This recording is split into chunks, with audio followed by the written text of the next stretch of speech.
3:17 a.m. The bedroom is silent, dark, the kind of quiet that only exists in one place on Earth, the White House. Your eyes open before the knock even finishes. Because you already know. When they wake you at this hour, it is never good news. The door opens. Your chief of security steps in. No apology, no small talk, just 3 words. We have a situation. You are already moving. The hallway outside your bedroom looks like any other hallway. Except every person in it is armed. Except every camera covers every inch. Except somewhere above you, snipers are watching a sky that is supposed to be empty tonight. It is not empty. An unidentified aircraft entered restricted airspace 12 minutes ago. No response to radio contact, no flight plan, no identification. It is heading toward Washington. You walk faster. An aide hands you a tablet, satellite images, a small aircraft, moving slow, deliberate. Another aide appears with a secure phone. 3 generals are already on the line. You have not been awake for 2 minutes, and 3 of the most powerful military minds on the planet are waiting for you to speak. This is what nobody tells you about this job. There is no moment to think, no moment to breathe. The decisions find you, even in your sleep. You reach the end of the hallway. 2 agents pull open a heavy door, and you step into the situation room. The situation room is never empty. Not at 3 a.m., not on holidays, not ever. A dozen people are already seated. Screens cover every wall, maps, radar, live satellite feeds, all of it updating in real time. You sit down. The chair at the head of the table is yours. Everyone else was already here. But nothing starts until you sit in that chair.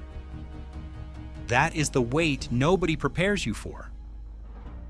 Your Secretary of Defense speaks first. The aircraft is still unresponsive, still moving. Intercept jets are in position and waiting for your authorization. Your National Security Advisor pulls up a second screen. The aircraft matches a model used by 3 different foreign governments. 2 of them are allies. 1 is not. You ask which one they think it is. Nobody answers immediately. That silence tells you everything. You look at the radar. The aircraft is 17 minutes from the restricted zone above the Capitol. Then your intelligence director leans forward. He says there is something else. He says the flight path was filed internally, inside the system, which means whoever planned this had access. The room gets very quiet. You look around the table. Generals, advisors, intelligence directors, people you have worked with for years, people you trusted with classified information that most of the world will never know exists. One of them might have just used it against you. You lean back in your chair. Outside this room, the world is asleep. Millions of people who have no idea that right now their safety depends entirely on what you decide next. You look at the radar again. 16 minutes. You do not show it on your face. That is the first thing they teach you in this job. Whatever you feel inside, the room sees something else. Calm, controlled, certain. Even when you are none of those things. You ask your intelligence director to repeat what he just said. He does. The flight path was filed from inside the system. Someone with level 4 clearance or higher. Someone in this building. You look at the faces around the table one more time. Your Secretary of Defense. 23 years of military service. Your National Security Advisor. Worked 3 administrations before yours. Your Joint Chiefs. Men and women who have given their lives to this country. Any one of them could be looking back at you right now with a secret. You make a decision. You tell your Chief of Security to quietly lock down all internal communications. No calls in or out of this building without your authorization. Nobody in this room knows why. You frame it as protocol. Some of them believe you, some of them don't. You turn back to the screens. 13 minutes. The intercept jets are still waiting. Your finger is essentially on a trigger that could start something much larger than one unidentified aircraft. If you shoot down a friendly aircraft, it becomes an international incident. If you don't, and it reaches the capital, the consequences are unthinkable. An aide slides a folder in front of you, marked eyes only. Inside is a name. Someone on your own team made a call 40 minutes before the aircraft appeared. You close the folder. You look up. That person is sitting at this table right now. You do not look at them directly. Not yet. Because the moment you do, everything changes, and you still have 11 minutes and a decision that cannot wait.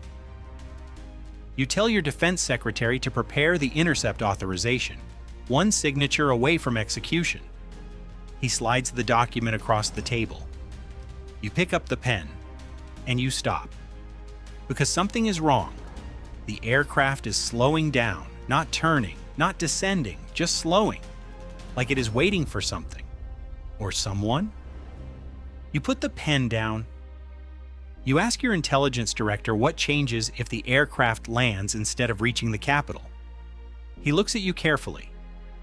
Then he says, "That depends on what is inside it." You open the folder again. You look at the name. Then you look up slowly across the table. Your eyes find them. They do not look away. For 3 seconds, nobody in the room moves. Nobody speaks. The screens keep updating. The radar keeps moving. The world outside keeps sleeping. Then you speak, quietly, directly. You tell them you know.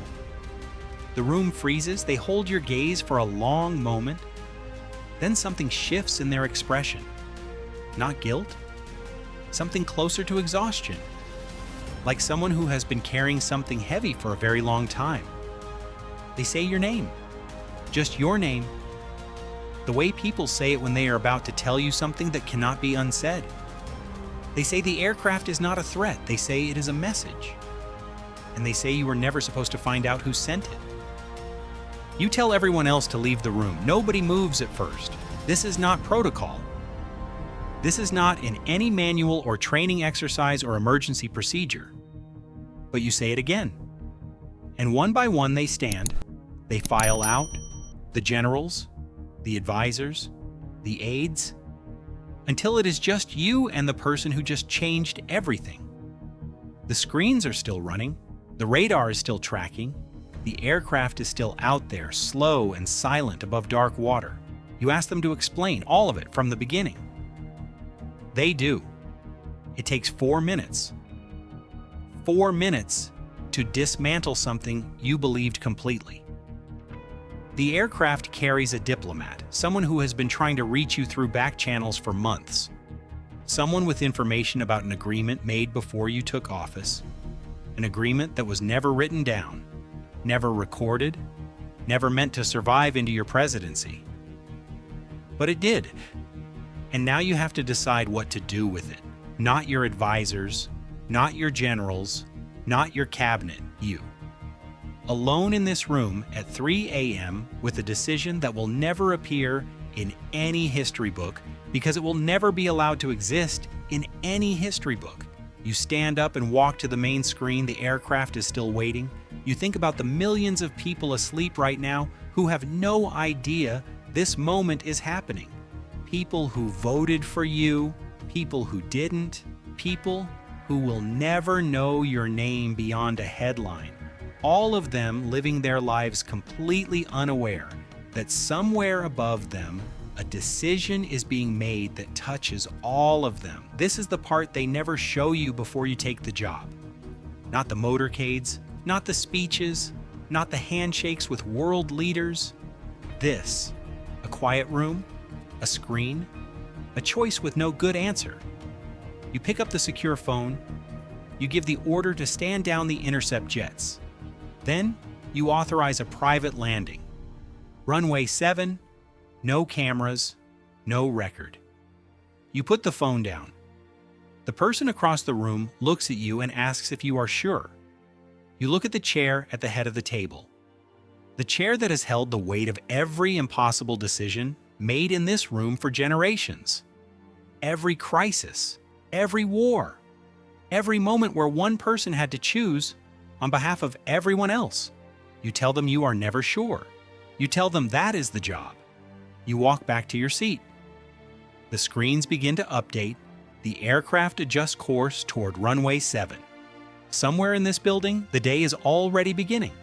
Briefings, meetings, speeches, a schedule that never stops. Outside, Washington is still dark, still quiet, still completely unaware. And somewhere in a city that never truly sleeps, the most powerful person in the world sits alone in a room full of screens. Not because the job is glamorous, not because the power is exciting, but because someone has to. And today, that someone is you. If you made it to the end of this video, you are exactly the kind of person this channel was made for. Hit that like button, subscribe, and turn on the bell so you never miss a story. The next one is already coming, and trust me, you do not want to miss it.